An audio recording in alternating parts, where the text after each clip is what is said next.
107. Methodology and African Prehistory. To her early 10th century 47 WE find that there were trade links between the Ibated Principality and Gao by the end of the 8th century.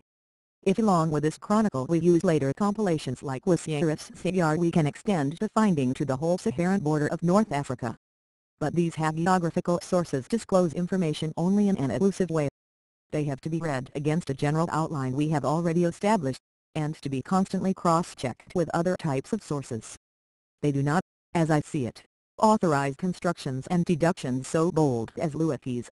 The HE Second Islamic Age 1050 to 1450. What characterizes this long period is the richness, the excellence and the variety of our information. Archival sources, still secondary to literary writings, are none the less important.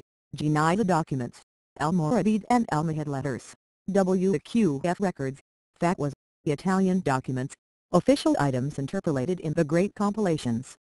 The chroniclers produce works of the highest order, valuable both for their observation of contemporary facts and for reproduction of ancient sources now lost.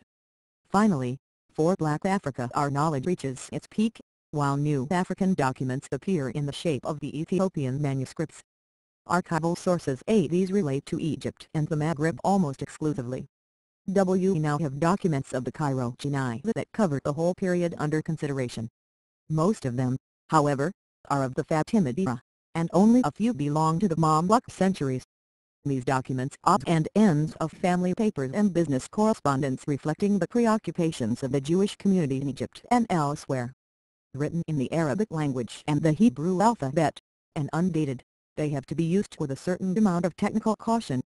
But even as they stand they are an inexhaustible mine of information. 48. In the same category of private archives we put the WGF records, numerous for the MMLUK era, preserved in the Cairo Registry. 49. And the fatwas of the Hafsid era. On the other hand, the European documents of the 12th, 13th and 14th centuries concerning Egypt and the Maghreb fall partly in the private, partly in the public category. They are preserved in governmental and private archives in Venice, Genoa, Pisa, Barcelona, and consist of treaties, contracts and letters, usually having to do with business. 47. Published in the Axdu et Helve Congrès International de Orientalistes Platinum II 1908 and studied by T. Lewick, 1971. 48. S.D. Goitin is an authority on these. See his article Genizah in the Encyclopedia d'Islam, II, and Goitin, I 960, 1967. See also S-shaped, 1964, H. Rabai, 1972, pages 1 to 3. MENY of these documents are in the British Museum and at Cambridge. 49. H. Rabai, 1972, pages 6 to 8 and 200. 108. Written sources before the 15th century. Relations. Amari and Maslatri published only a few of them. 50. Taken as a whole, they form a mass of documentation which may enable us to broaden our field of investigation in economic and social history. See, strictly speaking, we have no state archives for this era. But some Almoravid and Almohad official items have been preserved and published which shed new light on the ideology and institutions generated by the two imperial movements. 51. La Ruiz says in this connection, one begins to see Almohadism from the inside. It is no longer impossible to write the religious and political history of the dynasty of 52 at a later period. In Egypt, we come on editors of historical legal encyclopedias who have compiled a good number of official documents. Their detailed descriptions of Egypt's fiscal and institutional structures are generally based on the use of state papers. In this half-archival, half-chronicle jungle we can place Mamati's Kawanta Haldawai Big Period Calcasienses sub all Asia 14th century and Makris numerous works, among them the priceless Kotak 15th century. 5.3 Makrizi is a good source not only for the whole history of Islamic Egypt but also for Nubia, Sudan, and Ethiopia. 54. Narrative sources. K. Chronicles. After a century of silence, the 12th, during which we find almost nothing but the anonymous Al-Istighfar and a few minor works, the 13th and 14th centuries offer us a harvest of chronicles rich from every point of view, from Ibn al-Third Camel to Ibn called the Enskidat al-Ibar. Passing through Ibn al-Idhari, New Way right, IBNA Bizarre, the hobby. Besides telling about their own times, these men undertook to synthesize the events of past centuries. Nuwayra is as important for the Arab conquest in the Maghreb 55 as for the Mamluks. Ibn al-Adhari as important for the whole African past as for the Almohads, and Ibn Khaldun's knowledge of the Berber world makes him the supreme authority for the history of Africa. Geographical treatises abound during these 4 centuries. Their value varies with the writer and the region described.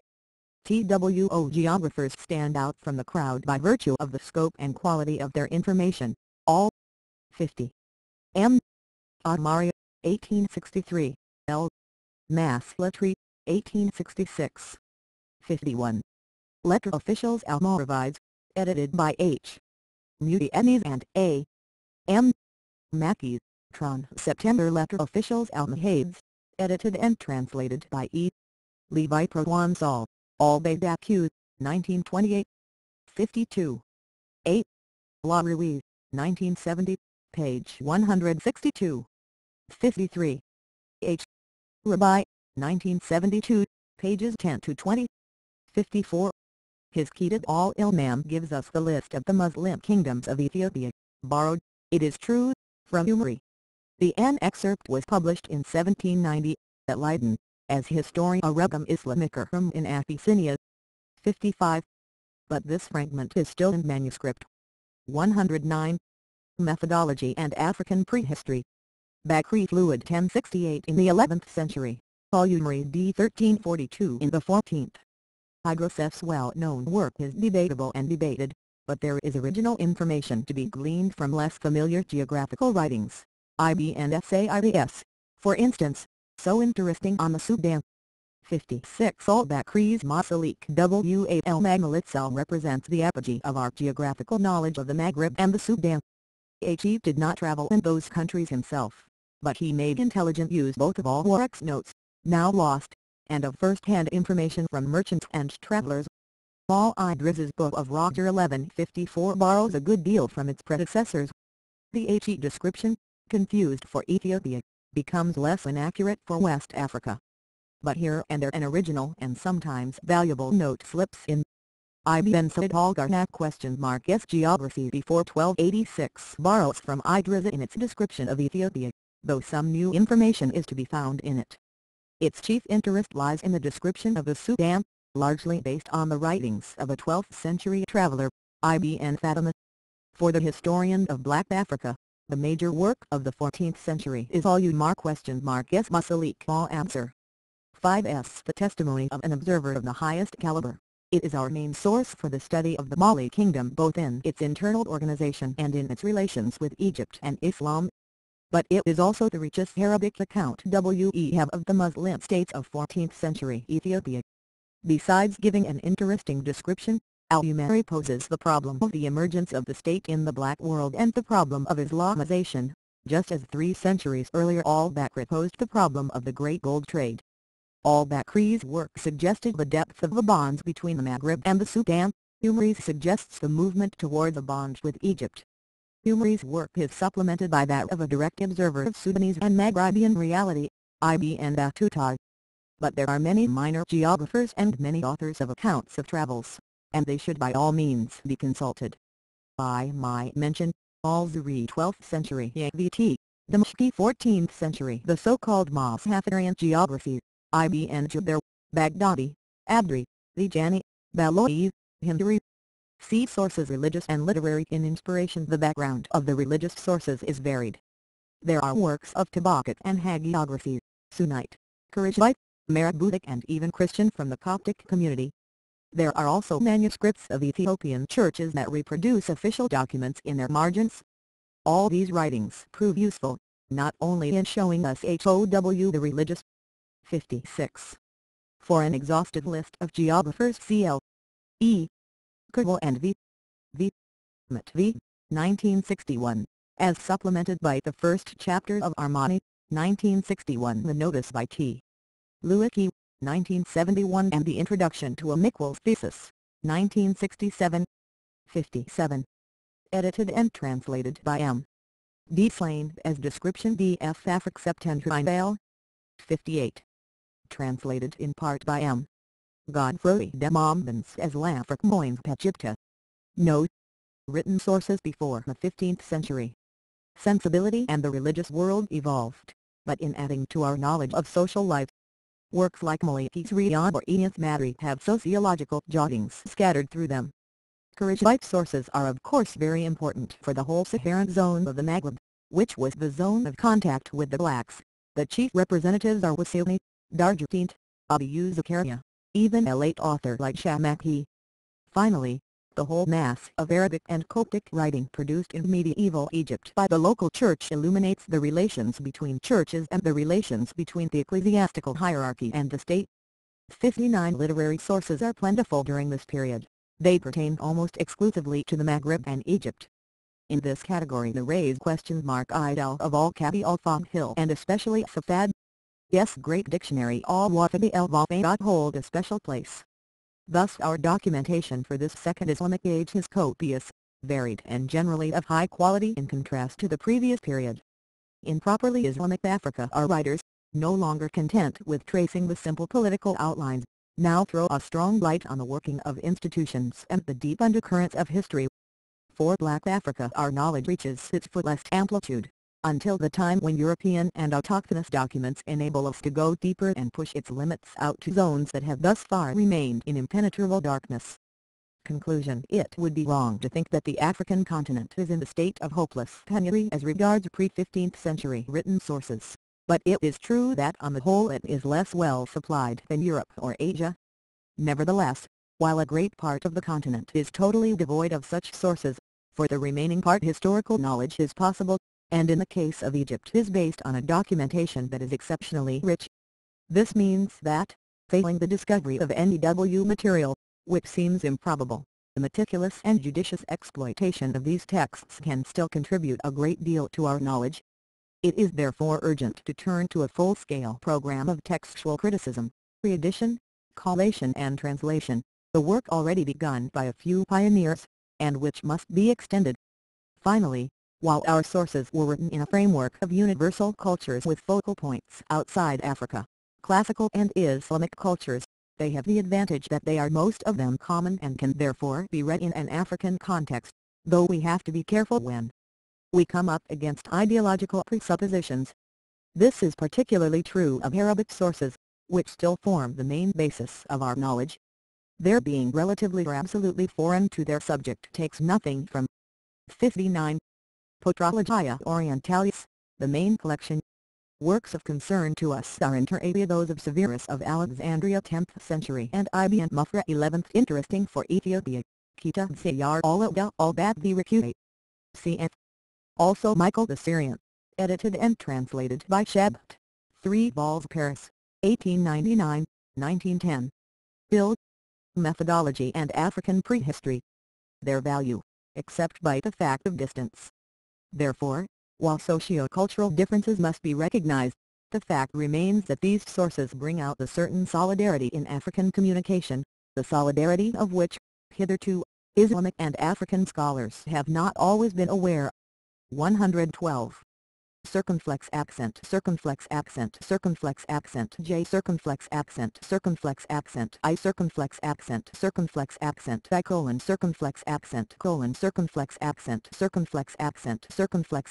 circumflex accent ally. Plate 5.1 Fichio of Arabic Manuscript Bibliothèque Nationale de Paris, MS 2291, FO 103. IBN Baptist second part with a reference to Mali. 3. Written sources from the 15th century onwards. IHRDEK. Parallel with the profound changes in the world and especially in Africa at the end of the 15th and the beginning of the 16th century when changes in the character, provenance and volume of written source materials for African history. As against the previous period a certain number of new trends may be discerned in the flow of this material, some of them touching the whole continent, others only some parts of it, mainly in sub-Saharan Africa.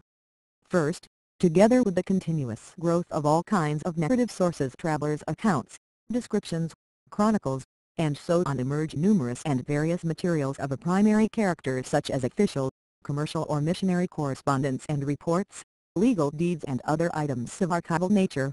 found only sporadically before this period. The increasing abundance of this material offers the historian much greater aid, but at the same time makes a general survey of it more complicated. We can observe, moreover, a sharp decrease in the volume of external Arabic narrative sources for Africa south of the Sahara. On the other hand, this period gave birth to historical literature written in Arabic by autochthonies, and it is only from this time on that we are able to hear the authentic voice of Africans from south of the Sahara speaking about their own history. The earliest and best known examples of this local historiography come from the Sudanic belt and from the East African coast, whereas in other parts of tropical Africa similar development took place only later. In the last 200 years the Africans also started to write in their own languages, using first the Arabic script, e.g. Kiswahili, Hausa, Foto, Xangô, Daula, Malagasy, etc. later in the Latin alphabet. There exist also historical and other material in scripts of genuine African origin, such as the BMUM hand-by scripts. The third trend, the corollary of the preceding one, is the emergence of a literature written in English and to a smaller degree in other European languages by Africans, either liberated slaves or their descendants in America, conscious of their African past. Lastly, the external Arabic sources gradually give way to narratives in written sources from the 15th century onwards. Various European languages. The amount of this literature shows a steady increase and reaches in the 19th and 20th centuries such volume that the bibliographical reference books alone could be counted in tens. There was, of course, not only change, but a continuity, too, in the historiography of some parts of Africa, mainly that of Egypt, the Maghreb and Ethiopia. There the chroniclers and biographers kept alive the tradition inherited from the preceding period. While in Egypt and in part in Ethiopia a certain decline befell the quality and even the quantity of such works, the Maghreb and in particular Morocco still produced competent scholars whose contributions to their country's history are considerable. The changing situation is reflected also in the geographical area covered by written sources. Whereas before the 16th century the fringes of the Sudanese Sahel and the narrow strip of the East African coast formed the boundary of geographical, and thus of historical knowledge, the new epoch was gradually adding new regions, previously untouched by this kind of source. The amount and quality of such sources differ widely, of course, as between the various regions, and the situation changed from one century to another. Even more complicated is the distribution according to the languages, character, purpose and origin of these documents. Generally speaking, the expansion progressed from the coast to the interior, but the movement was rather slow and it was not before the end of the 18th century that it gained any real acceleration. The African coast and its immediate hinterland were described by the Portuguese in a rough way as early as the 15th century. In the following centuries the written sources, now in many languages, started to yield more detailed and abundant information about the coastal peoples.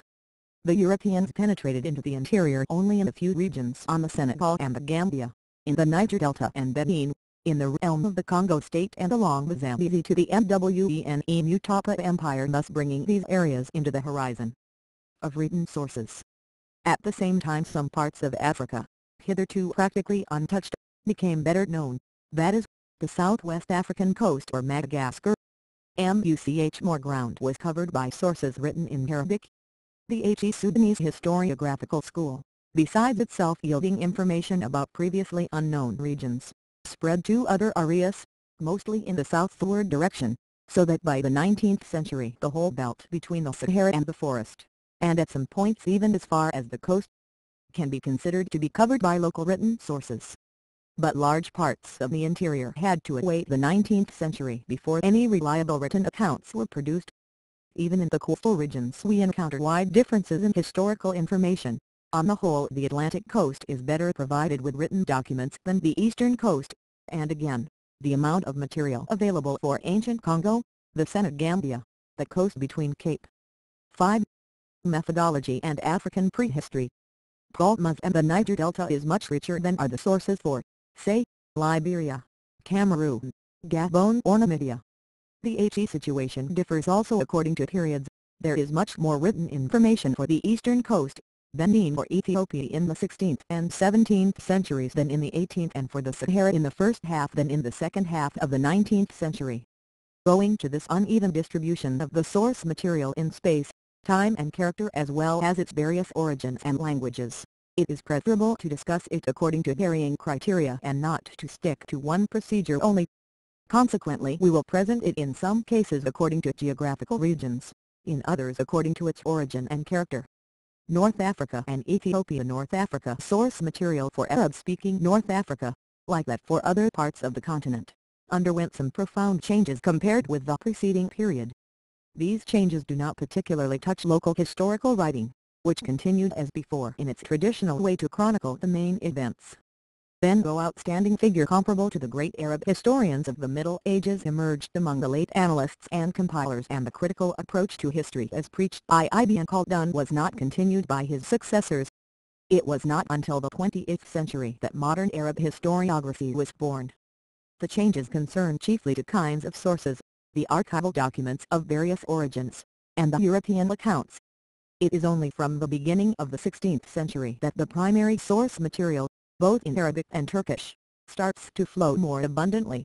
The Ottoman archives are comparable to the most wealthy ones in Europe in volume and importance, but as yet they are only rarely employed and studied by historians of this part of Africa.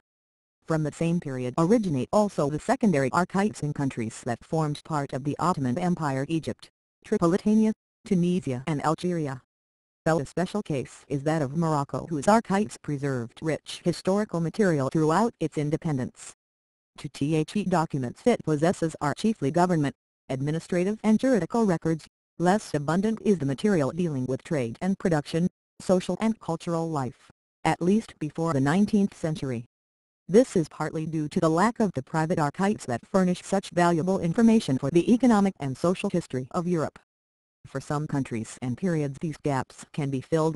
For instance, material on Morocco, found in many European countries, has been collected and published in the monumental work of Henri Castries.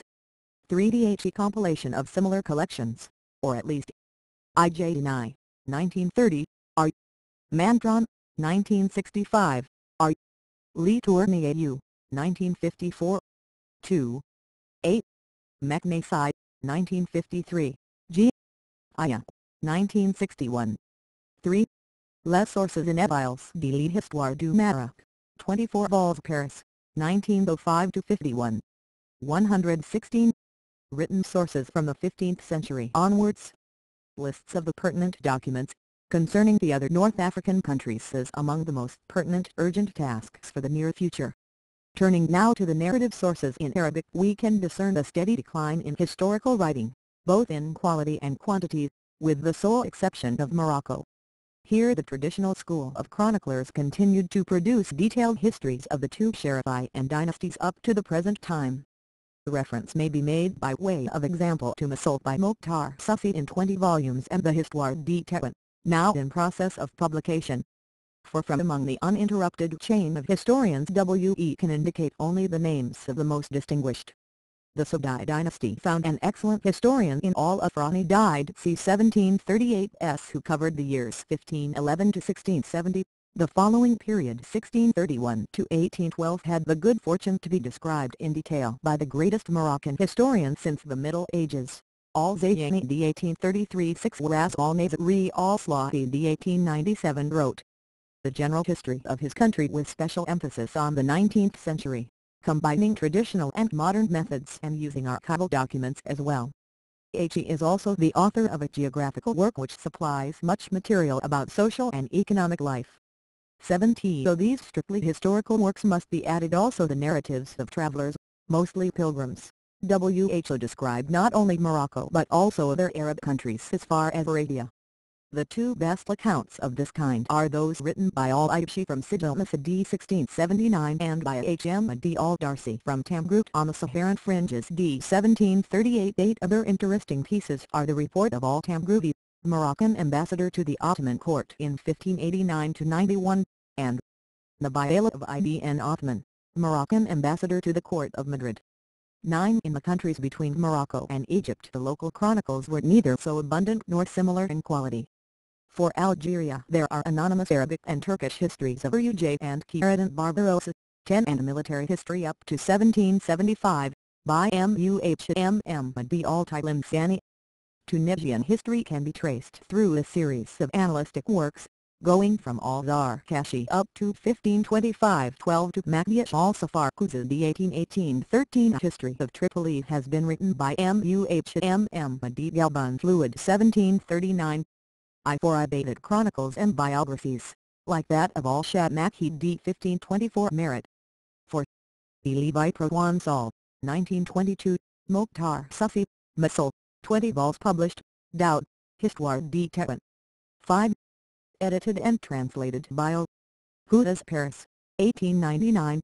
6. Edited and translated by O. Hudas Paris, 1886. 7. Edited in Cairo, 1894 in 4 vols. Many partial translations in French and Spanish. 8. Both translated by Esberbrugger Paris, 1846. 9. Translated by H. D. Castries Paris, 1929. 10. Edited by Nouradin Algiers, 1934. 11. Translated by A. Rousseau Algiers, 1841. 12. Translated by E. Fagnan Constantine, M.D. 13. Published Tunis, 1903. 14. Published by Aturasi Alonia, 1936. There are also some Turkish chronicles of Tripolitania. 117. Methodology and African prehistory. Special attention as they furnish much valuable information about the Sahara and the Sudan. 15 biographies, or biographical dictionaries, general or particular, mostly of prominent persons, scholars, lawyers, princes, mystics, writers, and so on, often combine biographical material with historical narratives and shed light on many aspects of cultural and social history. This category of writing flourished in all Arab countries, especially in Morocco. Even some poems, sometimes in a vernacular dialect, can serve as historical sources. For example, the satirical poems of the Egyptian Al-Hasan al-Hijazi d. 1719, in which he describes the main events of his times. 6. For the history of Ottoman Egypt one must depend on chronicles still largely unpublished and unexplored. The country produced in this period only 2 great historians, one at the beginning of Turkish rule, the other just at its close. Ibn d. 1524 recorded day by day the history of his epoch, thus offering a wealth of detail rarely found in other works. 17. Al-Jabardi d. 1822 is the chronicler of the last days of the Ottoman domination, of Napoleonic occupation and of the rise of Muhammad Ali, thus covering the crucial epoch of Egyptian history. 8. Although many chronicles and other historical works from Arab countries have been published, the greater number of them are still in manuscript in many libraries both within and outside their countries of origin, awaiting study and publication. In this period the accounts of European travelers attained an increasing importance. Although the anti-Islamic bias of their authors rarely allows for a fully objective reporting, they contain many interesting insights and observations not to be found elsewhere, as the local writers considered many aspects of life as commonplace and thus devoid of interest. The host of European travelers, ambassadors, consuls, merchants and even prisoners, among them Miguel Cervantes, who have left reminiscences and more or less detailed accounts of the Maghreb countries they visited, is endless. The same is perhaps even more true of Egypt, which attracted many visitors by her commercial importance and the proximity of the Holy Land. 9. Though of particular interest is the monumental work Description de l'Egypte, 24 volumes, Paris, 1821-24, compiled by the scientific staff of the Napoleonic expedition, an inexhaustible source for every kind of information about Egypt on the eve of the NEW epoch. In the 19th century the sources for the history of North Africa are as abundant as for any European country. Local chronicles and travelers' narratives take second place to more objective archival sources, statistics, newspapers and other direct or indirect evidence, thus permitting historians. 15. T. Lewicky, 1961. 16. Referred to by Al-Jabarti. 17. G. Wheat, I 960. 18. Many editions. An unreliable translation by Shafig Mansar, Cairo, 1886-96. 19. Ch.A.M.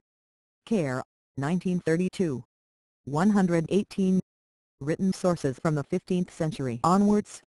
to employ the classical methods and approaches elaborated for a fully documented history such as the European TWO Arab-speaking regions, Mauritania and the Eastern Sudan, deserve a separate treatment owing to their particular situation on the outskirts of the Arab world.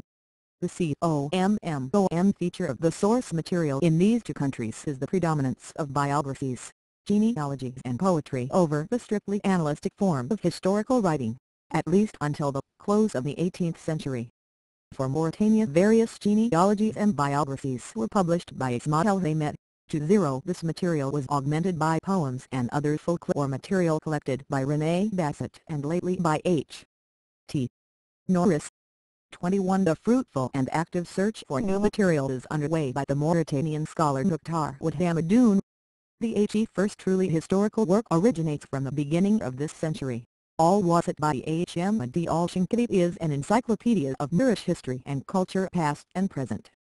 22. There is a number of local manuscript chronicles of greater or lesser value, in the style of the short chronicles of Nyamhe, Lada and Shinket. 23. Arabic sources from Mauritania are of particular interest and importance, because in many instances they not only cover Mauritania proper, but also all the adjacent countries of the Western Sudan. Owing to the close relations in the past between Mauritania and Morocco, the libraries and archives of the latter must certainly contain precious historical material for the former. In addition to Arabic sources there is also European narrative literature, for the coastal regions beginning in the 15th century, for the riverine parts from the end of the 17th and from the next century. We find diplomatic and commercial correspondence both in Arabic and European languages. The local historiography in the eastern Sudan seems to have started only in the closing years of the Fonte Sultanate, that is, at the beginning of the 19th century when oral tradition was put down in the so-called Fonte Chronicle, extant in several versions. 24. A useful source is the genealogies of various Arab groups. 25. As well as the great biographical dictionary of Sudanese scholars, the Tabaqat, written by W.A.D. Dafala, which is a mine of information on social, cultural and religious life in the Fonte Kingdom. 26. The earliest known outside visitor was the Jewish traveler David Rupni in 1523. Until the 19th century there is only a handful of valuable accounts, but among these we find the narratives of such sharp observers as 20. I. Hamet, 1911. 21. R. Bassett, 1909-10, T. H. Norris, 1968. 22. 8. Al-Shankiti, 1910, and many new editions. Partial French translation, St. Louis, I9S3, 23. P. Martin, 1927, Norris, in PIFAN, 1962, V. Montiel, in PIFAN, 1965. 24. Investigated by M. Shibaka, 1947. 25. Collected by H. A. McNichol, 1922, together with other historical documents. 26. The most up-to-date commented edition is by Yusuf Fadel Hassan, 1971. 119. Methodology and African Prehistory. James Bruce in 1773. W. J. Brown 1792-8 and Al-Tunisi 1803, the two last being the first visitors to Darfur. 27. In the first half of the 19th century the Sudan was visited by more travelers than any other part of tropical Africa. Their accounts are innumerable and of varied quality as historical sources. Until the 1830s no written sources exist for the upper reaches of the Nile to the south of 12° latitude. On the other hand, the northern part is well covered by Egyptian Cairo archives and some European archival documents.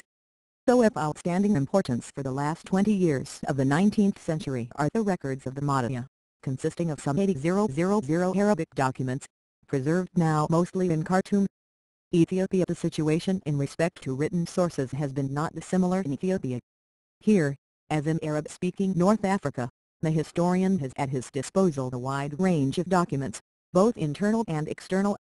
For some crucial periods he can even employ material from opposing sources.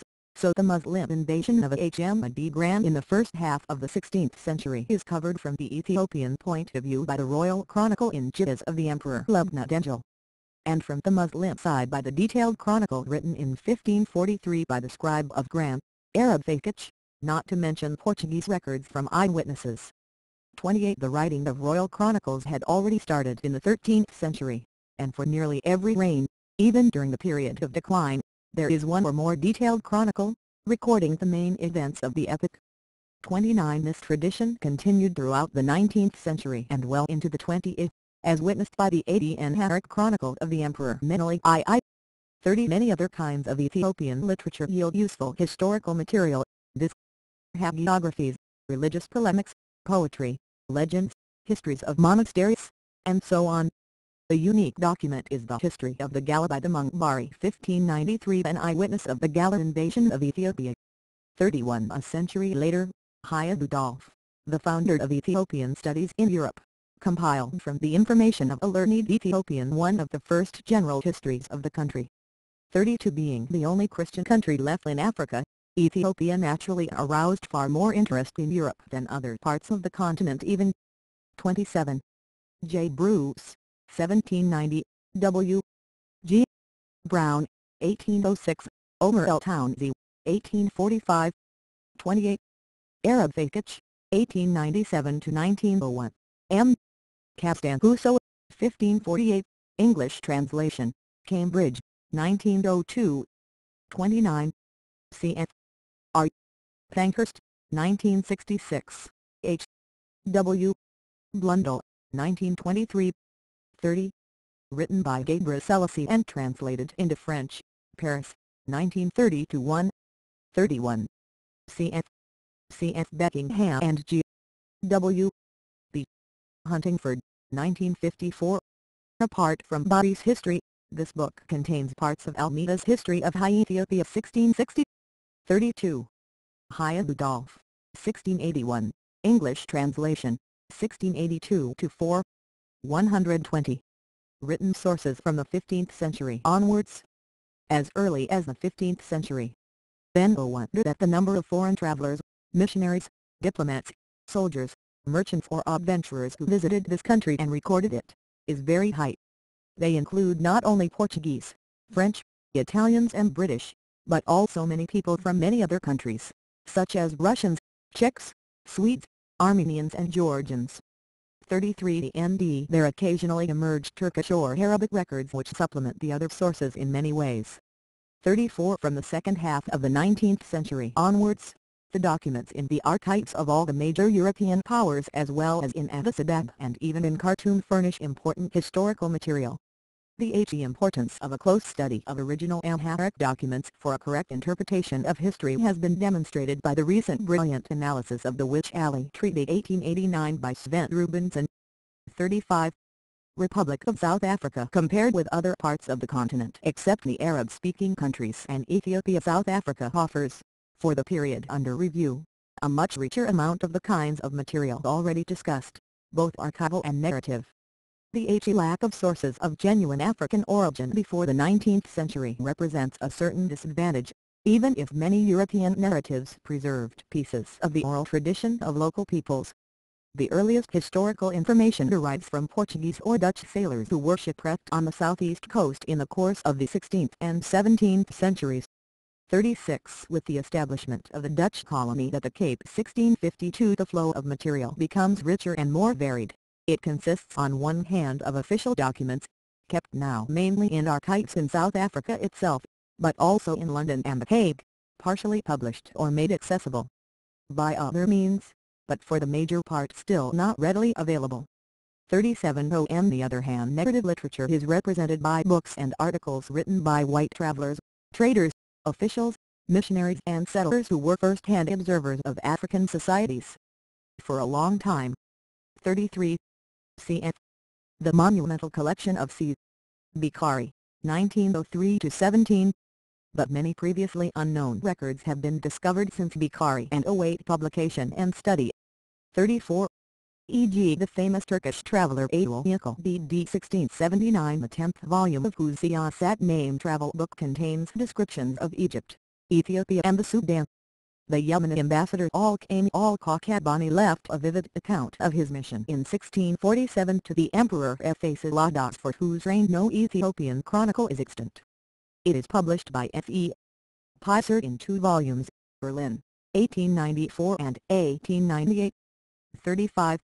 Sven Rubensson, The Protectorate paragraph of the Witch Alley Treaty, Yacht, 5, to 1964 and the discussion with C. Giglio, Yacht 6, to 1965 and 7, 3 1966. 36. C. G. M. Thiel, 1898 to 1903, and C. R. Boxer, 1959. 37. Extracts of official journals and other documents pertaining to San, Khoi and Bantu-speaking peoples are indeed Moody, I. 960, see also G. M. Thiel, 1897 to 1905. 121. Methodology and African prehistory. However, their geographical horizon remained rather restricted, and it was not until the second half of the 18th century that they penetrated any distance into the interior. It is thus natural that was the earliest narratives deal with the Cape Khoi who have now died out. The first detailed account, after some 17th century records, 38 is that given by Peter Kalb 1705-12. 39. During the Dutch period many Europeans visited the Cape Colony, but only rarely did they show more than a fleeting interest in Africans or venture into the interior. A great number of their reports has been collected by Go de Molsbergen and Lee Honnery Neighbor, and many lesser-known accounts have been published since the 1920s by the Van Riebeeck Society of Cape Tow. And 40. A more intimate picture of African societies can be gleaned from the records of missionaries for and from some experienced observers from the end of the 18th and the beginning of the 19th centuries such as Scarman, Leviland, Alberti, John Arrow and Liechtenstein. 42. A place of honor belongs to John Philip, whose life and work was dedicated to the defense of African rights and thus reveals aspects not usually found in more official accounts. 43. With the commercial missionary and colonial expansion in the 19th century, more and richer material became available regarding African ethnic groups farther away. Although Namibia was sporadically visited in the late 18th century, 44. The more detailed description of the life of San, Beniamba and Herero only began after the 1830s, when missionaries launched their activities. 45. And the country became the target of explorers like J. Alexander, F. Galton, J. Tyndall and others. 46. A similar situation obtains for the areas north of the Orange River. The reports of early traders and hunters give way to an increasing amount of accounts written by explorers and missionaries better equipped for observation through their longer experience and knowledge of African languages, like Robert Moffat, E. Casales, T. R. Boothsay and others. The primus inter pares is, of course, David Livingstone. 47. Various records, archival documents, correspondence, official acts and deeds, and so on. 38. I. Shapira, 1668-1933. Willem ten Rijn 1686 and J. G. D. Grievebroek 1695. 39. P. Kalb 1719. 40. E. C. Go de Molsbergen, 1916-32, S.L. Seldal Hotnor Neighbor, 1931. 41. C. F. E. G. D. K. M.E.L.L. 1923. 42. 8. Scarman, 1785, F. Leviland, 1790, L. Alberti, 1811, J. Arrow, 1801-3, H. Liechtenstein, 1811. 43. J. Phillips, 1828. 44. 8. D. Watts, 1926. 45. H. Vader's standard work Southwest Africa in early times is compiled mainly from German missionaries' reports. 46. Sir James Alexander, 1836-1967 F. Galton, 1853, Journal of Joseph Tyndall 183 c. 1855 Cape TOWM, 1959. 47. R. Maffa, 1842 and 1945, E. Casales, 1859, English EDN, London, 1861, T. R. Boothsay, 1842, English EDN, Cape Town, 1846, D. Livingstone, 1957. 122. Written sources from the 15th century onwards. The early history of Lesotho were collected by G. M. Thiel, 48. The positive feature of this period is the emergence of documents expressing African views, such as letters by Moshesh and other African leaders. In contrast to the coast, the interior of Natal and Zululand became known to outsiders only in the first decades of the 19th century. The early observers such as N. Isaacs or H. F. Finn 49 were usually untrained, rarely accurate and lacked objectivity when dealing with non-whites. The He Zulu had, on the other hand, the good fortune to have their oral traditions collected comparatively early, in the 1880s, although they were published later, by A. T. Brighton, whose book must nevertheless be used with caution. 50. As with other parts of Africa, the accounts written by Europeans increased enormously in the course of the 19th century, and there is no need to discuss all its kinds and authors at any length. More interesting are the records of the reactions of the first literate Africans or of some traditional rulers, preserved in correspondence, newspapers, complaints, diaries, deeds or, later, in first attempts to write down the histories of their own peoples. In addition to the voluminous correspondence between African rulers such as Moshesh, Dingaan, Sitshwayo, Mzilikazi, Lobengla, Witduai, the Griquas chiefs and many others, and the colonial authorities, there are such items as the ancestral laws Baderligwate of the Rehoboth community from the year 1874, or the diary of Hendrik Witduai, 51, both written in Afrikaans. There are numerous petitions and complaints of Africans, preserved in South African archives or in London, as well as many surveys, plans and statistics compiled on the basis of African oral information. Thanks to the emergence of newspapers and vernacular languages, we are able to assess the ideas of the early representatives of a changing society.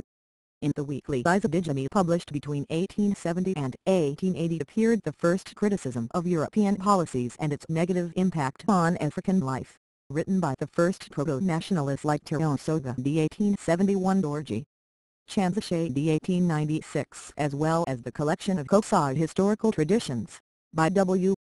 W. Giacoba d. 1888.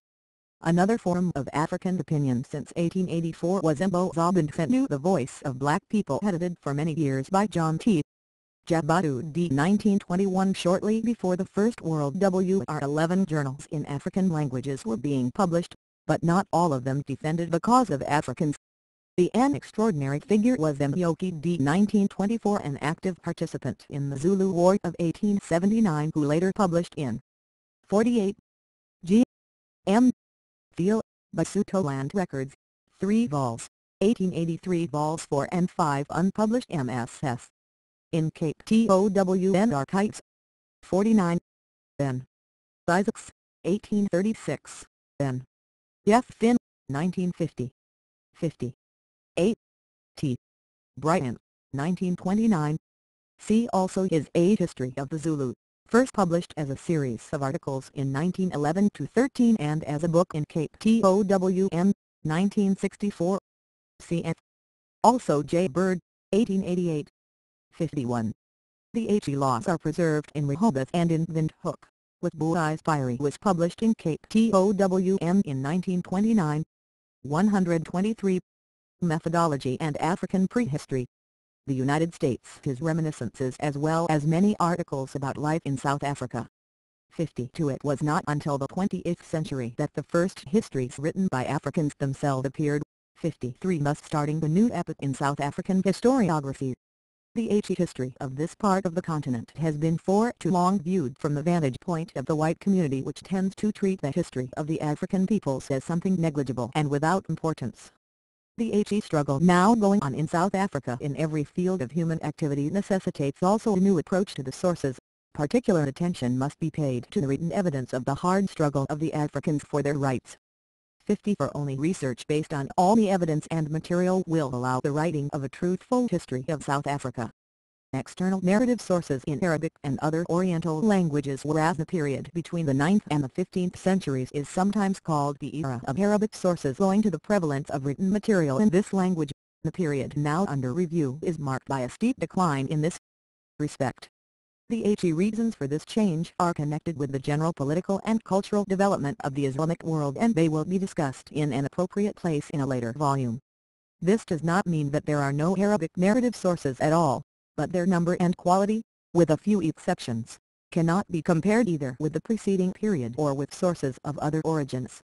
Although the work of Leo Africanus, originally known as Alhus on Alwas and Alzayati, was written in Italian, it arose from the Arab geographical tradition. Moreover, his travels in the western and central Sudan at the beginning of the 16th century were undertaken before his conversion to Christianity and retirement to Italy. Consequently, as an Arab and Muslim, the HE work is not free from mistakes, both geographical and historical, that nevertheless supplied Europe for nearly 3 centuries with its only real knowledge about the interior of Africa. 55. A very remarkable source is represented by the nautical works of H.M. the beginning of the 16th century, the pilot who led Vasco da Gama from Malindi to India. BMOMG has numerous books on the theory and practice of navigation. The one dealing with the East African coast is the most important as it contains, in addition to a vast amount of topographical 52. Cf. L.D. Turner, 1955. 53. Cf. St. Plotch, 1916 and 1930, S.M. Balma, 1920, J.H.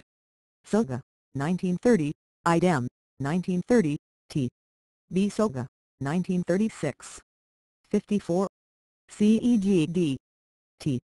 Jababu, 1920, Chama Ababat, 1922. 55. First published in Rome, 1550.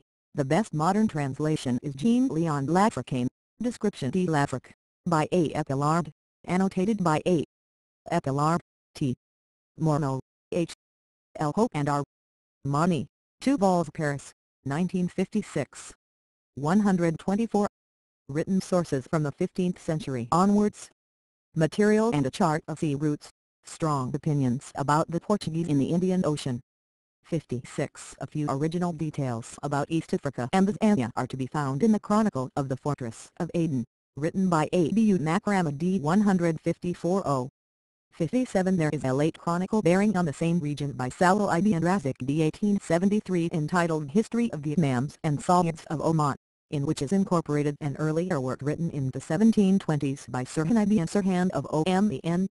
5a. The 18th century did not produce any Arabic external source of great value for the history of sub-Saharan Africa, although the beginning of the next century witnessed a certain revival in this respect.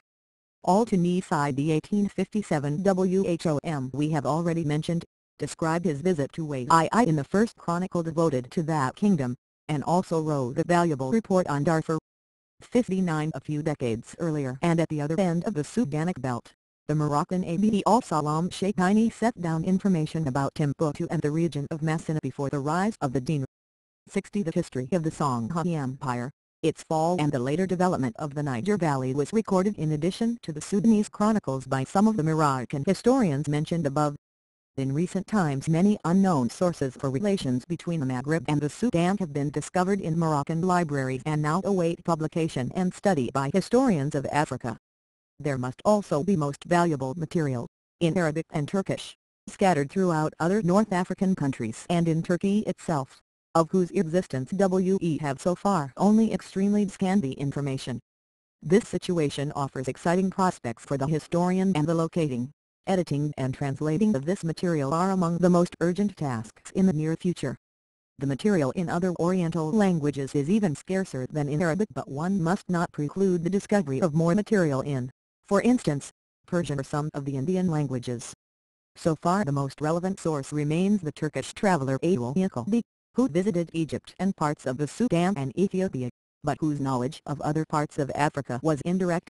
61. The same is true of his compatriot the Admiral Sidi Barley, who copied and translated from the Arabic parts of Ibn Majid's book, Al-Muhit, on the Indian Ocean, adding only some new details. 62. In the early 19th century an Azerbaijani scholar, Zayn al-Abidin Shirwani, visited Somalia, Ethiopia, the eastern Sudan and the Maghreb, describing his travels in a book entitled Bustanus Syed, a Garden of Travels. 63. 56. T. A. Shamutsky, 1957. 57. Published by O. Lavran, 1936-50. 58. Translated by G. P. Badger, London, 1871. 59. Voyage Oade, translated by D. R. Perron, Paris, 1851. 60. Published by J.G. Jackson, 1820. 61. E. Colby, 1938. 62. M. Bittner, 1897. 63. C.F. M. Konakovi, 1859. The parts concerning Eastern Africa are being prepared for a translation by V.P. Smirnova in Leningrad. 125. Methodology and African Prehistory. Seems that a vivid interest in Africa, especially Ethiopia, existed in Transcaucasia, mainly among the Armenians. At the end of the 17th century, two Armenian priests, Bast Vakatur Timbuk and Avatik Bagdasarian, who later left a description of their travels, journeyed across Africa, starting in Ethiopia and continuing through Nubia, Darfur, Lake Chad and Takeri to Morocco. 64. In 1821 Warga, an Armenian of Astrakhan, crossed the Sahara from the north, visited Timbuktu and arrived on the Gold Coast where his short but highly informative narrative was written down in English. 65. Other material concerning Africa in the Armenian or Georgian languages exists in the libraries and archives of these Soviet republics. 66. In European languages, the enormous volume of European narrative literature on tropical Africa since the beginning of the 16th century makes an enumeration of even the most important works or authors an impossibility. A survey of the general character and an evaluation of this literature as a source for African history will better serve the purpose of this chapter than an endless list of names and titles. The change in geographical scope is well known. By the beginning of the 16th century, the whole coastal line from the Senegal up to Cape Guardafui was known to the Portuguese. Who at the close of the same century penetrated into the interior in ancient Congo, Angola and along the Zambezi. The next 2 centuries added only little to European knowledge. There were some sporadic attempts to cross the Sahara and more durable contacts were established along the Senegal and the Gambia, and a traveler went from the Zambezi to Kilwa breaking his journey at Lake Malawi. On the other hand, the information about coastal peoples, mainly in West Africa, became more detailed and varied. The systematic exploration of the African interior started only at the end of the 18th century, which ended with the partition of the continent among the colonial powers. In terms of national representation, it can be said that the 16th century authors were predominantly Portuguese, the 17th Dutch, French and British, the 18th predominantly British and French, and the 19th British, German and French. Other European nations were, of course, represented in the course of all these centuries, for example, the Italians in Congo in the 17th and in the eastern Sudan in the 19th century, or the Danes on the Slave and Gold Coasts in the 18th and 19th centuries. And W.E. Fine among authors of travel. 64. G. Kaladiank, 1899. 65. C.F. P.D. Curtin, 1967, pages 170-89, I. Wilkes, Warji of Astrakhan. See also D. A. Holdrog, 1971. 66.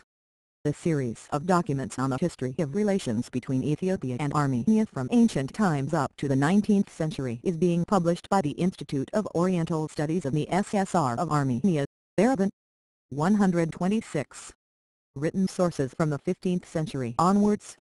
Books and descriptions but mostly in the last century. People from Spain, Russia, Belgium, Hungary, Sweden, Norway, Czechoslovakia, Poland, Switzerland, the United States, Brazil, and sometimes even a Greek, a Romanian or a Maltese.